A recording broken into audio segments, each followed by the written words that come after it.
지난주 토요일 저녁 65세의 김태호 씨는 아들 부부와 저녁 식사를 하고 있었습니다.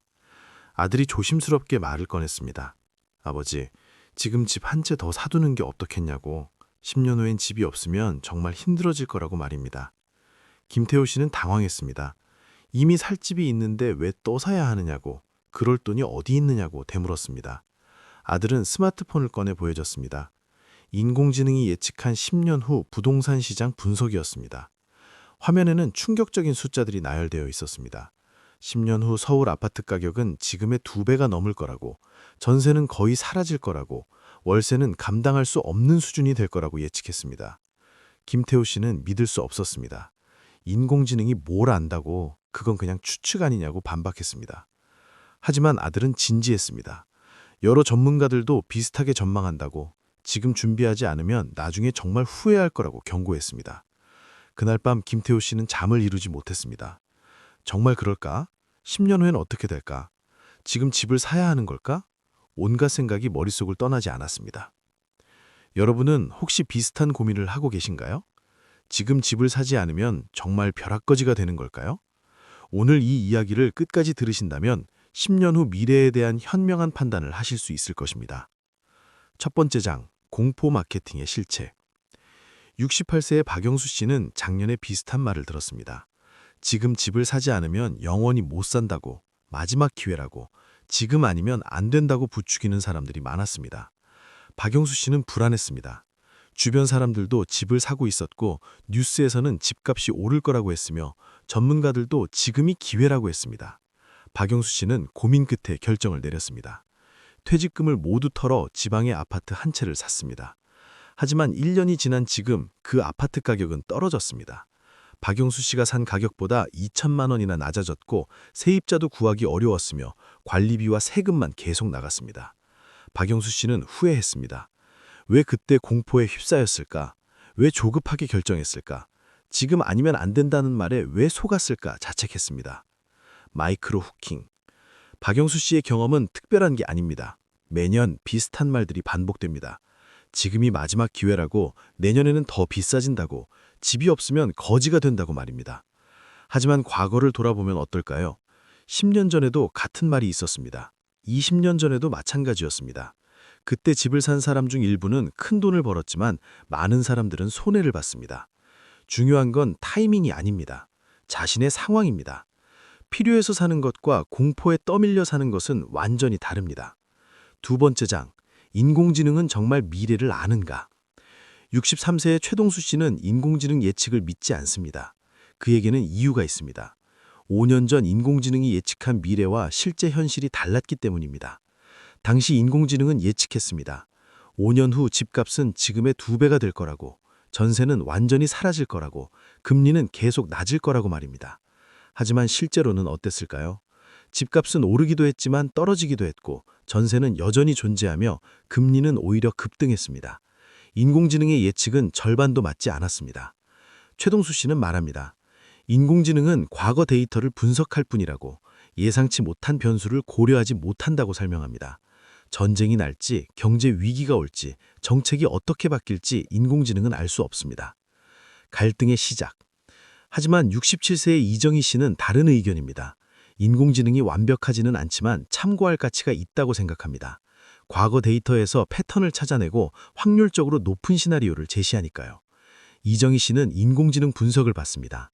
10년 후 대한민국은 초고령 사회가 되고 인구는 계속 줄며 젊은이들은 더 적어질 거라고 예측했습니다. 그렇다면 집 수요는 어떻게 될까요? 인공지능은 이렇게 분석했습니다. 전체적인 수요는 줄지만 특정 지역의 수요는 오히려 증가한다고 말입니다. 서울과 수도권 그리고 대도시 중심지는 계속 인기가 있을 거라고 예측했습니다. 반면 지방과 외곽 지역은 수요가 급감할 거라고 했습니다. 빈집이 늘어나고 가격은 떨어지며 결국 자산 가치가 사라질 거라고 경고했습니다. 이정희 씨는 고민에 빠졌습니다. 자신은 지방에 집이 있었습니다. 인공지능 예측대로라면 10년 후 이 집은 가치가 없어질 수도 있습니다. 즉각적인 반응. 이정희 씨는 결정을 내려야 했습니다. 지금 집을 팔고 서울로 이사할까 아니면 그냥 버틸까 매일 밤 고민했습니다. 결국 이정희 씨는 중간 방법을 선택했습니다. 집을 팔지는 않되 서울의 작은 아파트 한 채를 추가로 마련했습니다. 대출을 받아야 했지만 위험을 분산하는 게 낫다고 판단했습니다. 6개월이 지난 지금 이정희 씨는 만족합니다. 서울 아파트 가격이 조금 올랐고 지방 집도 아직은 괜찮습니다. 두 곳에 분산 투자한 게 현명했다고 생각합니다. 세 번째 장, 10년 후 정말 전세는 사라질까? 70세의 한미란 씨는 평생 전세로 살았습니다. 집을 사본 적이 없고 앞으로도 살 계획이 없었습니다. 하지만 최근 불안해지기 시작했습니다. 주변에서 말합니다. 전세가 사라진다고, 10년 후에는 전세를 구할 수 없을 거라고, 모두 월세로 바뀔 거라고 경고합니다. 한미란 씨는 계산해봤습니다. 만약 전세가 사라지고 월세만 남는다면 자신은 감당할 수 없을 것 같았습니다. 연금으로는 월세와 생활비를 모두 충당할 수 없었습니다. 한미란 씨는 주민센터를 찾아가 상담했습니다. 담당자는 설명했습니다. 전세가 완전히 사라지지는 않을 거라고, 다만 비율은 줄어들 거라고 말입니다. 실제로 통계를 보면 전세 비율은 계속 감소하고 있습니다. 10년 전에 비해 절반 가까이 줄었고 앞으로도 계속 줄어들 전망입니다. 하지만 완전히 사라지지는 않을 것입니다. 네 번째 장, 월세 시대에 대비하는 법. 66세의 정수미 씨는 현실적으로 접근했습니다. 전세가 주는 건 사실이고 월세 시대로 오는 것도 피할 수 없다면 어떻게 대비해야 할까 고민했습니다. 정수미 씨는 두 가지 전략을 세웠습니다. 첫째, 월세를 낼 수 있는 안정적인 수입원을 만들자. 둘째, 월세 부담이 적은 지역과 주택을 알아보자. 첫 번째 전략을 위해 정수미 씨는 연금을 늘렸습니다. 국민연금 외에 개인연금도 추가했고 작은 저축도 꾸준히 했습니다. 목표는 월세를 걱정 없이 낼 수 있는 수입을 확보하는 것이었습니다. 두 번째 전략으로 정수미 씨는 여러 지역을 알아봤습니다. 서울은 월세가 너무 비쌌습니다. 대신 경기도나 지방 중소도시 중에서 교통이 편리하고 생활 인프라가 좋은 곳을 찾았습니다. 정수미 씨는 말합니다. 집을 사는 것만이 답이 아니라고, 월세 시대에 맞는 준비를 하면 된다고 조언합니다. 클라이맥스, 벼락거지는 과장일까 현실일까? 그렇다면 정말 집이 없으면 벼락거지가 될까요? 67세의 송기철 씨는 이 질문에 대해 깊이 생각해봤습니다. 송기철 씨는 경제학을 전공한 은퇴 교수입니다. 그는 분석했습니다. 벼락거지라는 표현은 과장이지만 일부는 현실이 될 수 있다고 말입니다. 10년 후 대한민국은 초고령 사회가 됩니다. 노인 인구가 전체의 3분의 1이 넘을 것입니다. 그중 상당수는 충분한 노후 자금이 없을 것입니다. 만약 집도 없고 연금도 적고 저축도 없다면 어떻게 될까요? 월세를 내기도 힘들고 생활비도 부족하며 의료비는 감당할 수 없을 것입니다. 이것이 바로 벼락거지의 모습입니다. 하지만 송기철 씨는 강조합니다. 집이 있다고 해서 안전한 것도 아니라고 말입니다. 집은 있지만 관리비와 세금을 못 내서 팔아야 하는 경우도 많고 집값이 떨어져서 자산 가치가 사라지는 경우도 있습니다.